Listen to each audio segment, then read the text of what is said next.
الحمدللہ وکفا وسلام علی عبادی الذین اصطفیٰ اما بعد فاعوذ باللہ من الشیطان الرجیم بسم اللہ الرحمن الرحیم ان اللہ وملائکتہ یصلون علی النبی یا ایہا الذین آمنوا صلوا علیہ وسلموا تسلیما اللہم صل علی سیدنا مولانا محمد معدن الجود والکرم منبع العلم والحلم والحکم وآلہ وبارک وسلم صلاۃ و سلام علیک یا رسول اللہ صلاۃ و سلام علیک یا حبیب اللہ۔ سامعین کرام، آئیے ہم اور آپ حضور سرور کائنات رحمت للعالمین علیہ الصلاۃ والسلام کی بارگاہ کرم میں درود پاک کا نذرانہ پیش کر لیں۔ اللہم صل علی سیدنا مولانا محمد معدن الجود والکرم وآلہ الکرام اجمعین۔ حضرات گرامی، قابل احترام بزرگوں اور دوستوں، مقدس ماں اور بہنوں، آج سورہ فاطر کی چند آیات مبارکہ کا مفہوم پیش کرنے کا شرف حاصل کروں گا۔ پروردگار عالم ہمیں اور آپ کو اللہ کی مقدس کتاب کے مطابق زندگی گزارنے کی توفیق عطا فرمائے۔ حضرات، سورہ فاطر بھی دوسری مکی صورتوں کی طرح سے مکہ مکرمہ میں ہی نازل ہوئی اور ان میں 45 آیتیں ہیں۔ ان بیشتر آیات مبارکہ میں اللہ تبارک و تعالیٰ نے ان لوگوں کو خطاب فرمایا ہے، ان کی اصلاح کرنی چاہیے اپنے محبوب پیغمبر کے ذریعے سے اور کتاب الہی کے ذریعے سے، قرآن عظیم کے ذریعے سے، جو لوگ کفر اور شرک کا ارتکاب کرنے والے تھے اور گناہوں کی تاریکیوں میں ڈوبے رہے تھے۔ یہ وہ لوگ تھے کہ جن کی مثال اس انسان کی سی تھی کہ جس کو ایک زمانے تک تاریکی میں رکھا گیا ہو اور اچانک اسے سورج کی تیز روشنی میں لایا جائے تو اس کی آنکھیں اس کی تاب نہیں لائیں گی اور وہ سورج کی روشنی کی مخالفت میں مجبور ہو جائے گا۔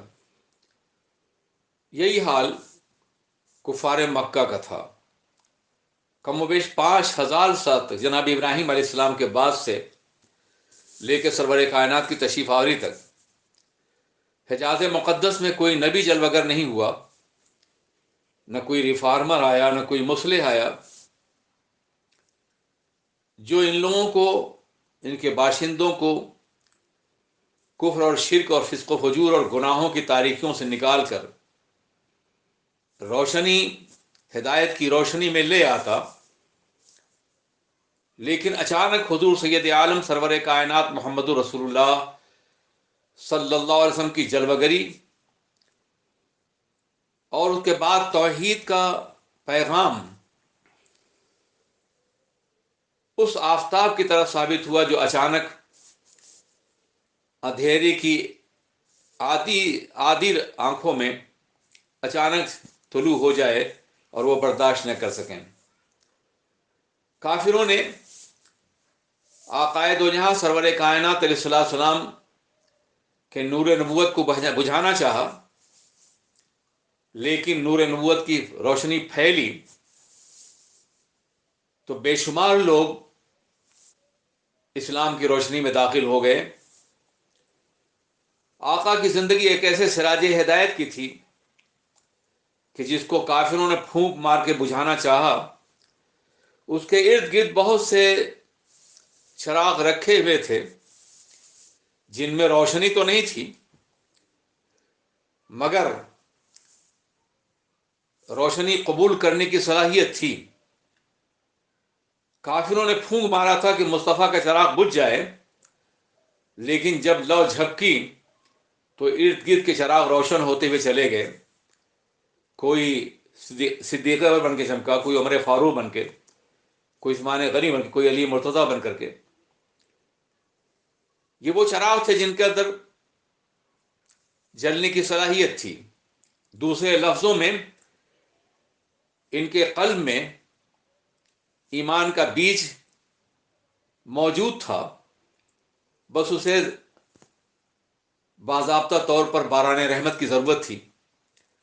اور جب رحمت عالم کی پیغام کی بارش نازل ہوئی تو یہ سینکڑوں افراد دامان رسالت سے وابستہ ہو گئے، مگر اس کے نتیجے میں تاریکیوں کے پروردہ اور تاریکیوں میں پلنے والے کفار، انہوں نے مخالفت بہت زیادہ تیز کر دی۔ چنانچہ 3 طرح کے طبقے ہیں جن کو سورہ فاتر میں مخاطب کیا گیا ہے۔ ایک طبقہ وہ ہے جس کے اندر قبول کرنے کی صلاحیت تھی، تو انہیں نرمی سے، موعظہ حسنہ سے، دل جوئی سے انہیں مخاطب کیا گیا ہے۔ ایک طبقہ وہ تھا جس کے اندر قبول کرنے کی صلاحیت بالکل نہیں تھی، تو انہیں جہنم کے عذاب سے ڈرایا گیا اور ان کے انجام بد سے انہیں آگاہ کیا گیا۔ اور تیسرا طبقہ وہ درمیانی طبقہ تھا کہ جو قبول کر بھی سکتا تھا اور نہیں بھی کر سکتا تھا، اس طبقے کو زجر و توبیخ کے ذریعے سے اس بات پہ آمادہ کرنے کی کوشش کی گئی کہ وہ حقائق کو قبول کریں اور صداقتوں کا انکار نہ کریں۔ اس کے ساتھ ساتھ اس صورت میں عقیدہ توحید کو ثابت کرنے کے لیے ان تمام ذرائع کو اختیار کیا گیا ہے جس کی بنیاد پر انسان کے قلب کے اندر عقیدہ توحید راسخ ہو سکے۔ یہ بتایا گیا ہے کہ تمہیں روزی کون دیتا ہے، کائنات کا خالق کون ہے، تمہارا پروردگار کون ہے، زمین و آسمان کا مالک کون ہے جس کے قبضہ قدرت میں سب کچھ ہے، وہ کون ہے جس کے قدرت سے باہر تم نہیں جا سکتے ہو، جس کی قدرت نے تمہیں گھیر رکھا ہے۔ اس لیے اسی کی بارگاہ میں سر جھکاؤ اور شرک اور کفر کے عقیدے سے باز آ جاؤ۔ آقائد و جہاں سرور کائنات علیہ الصلوۃ والسلام کو اللہ نے رحمت تمام بنا کے بھیجا تھا، اس لیے اس سورۃ طیبہ میں ان کی رحمت کا تذکرہ بھی کیا گیا اور ہدایت کے راستے میں ان کی فکر مندی کا بھی تذکرہ ہوا، اور پیغمبر کا وہ سوز دروں جو ہر گمراہ کو راہ راست پہ لانا چاہتا تھا، اس کے حوالے سے بھی احکامات عطا فرمائے گئے۔ ان لوگوں کو روکنے کی کوشش کی گئی جو صراط مستقیم کو چھوڑ کر کجروی اختیار کرنے والے تھے یا کر رہے تھے، اور پھر اللہ تبارک و تعالیٰ نے اپنے تمام نیک بندوں کو یہ اس بات کا حکم دیا، اس بات کی تنبیہ کی کہ خبردار تم اپنے ازلی دشمن شیطان سے بچنے کی کوشش کرو۔ شیطان تمہارا بھلا نہیں چاہتا، وہ تمہیں دنیا کی فریب کاریاں اور دنیا کی لذتوں میں مبتلا کر کے آخرت سے بیزار اور انجام سے بیزار کر کے تمہیں جہنم کے گڈھے میں لے جانا چاہتا ہے۔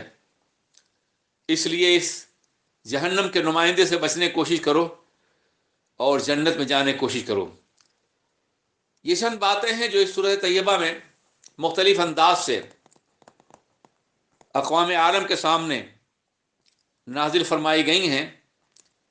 ظاہر ہے کہ اس مختصر سے اجالے اور تھوڑے سے وقت میں پوری سورت کا احاطہ تو کیا سرسری تبصرہ بھی نہیں ہو سکتا ہے، اس لیے میں مختلف مقامات سے چند آیات مبارکہ کا مفہوم پیش کرنے کی کوشش کروں گا۔ آغاز صورت میں اللہ ارشاد فرماتا ہے، بسم اللہ الرحمن الرحیم، الحمد للہ فاطر السماوات والارض جاعل الملائکۃ رسلا اولی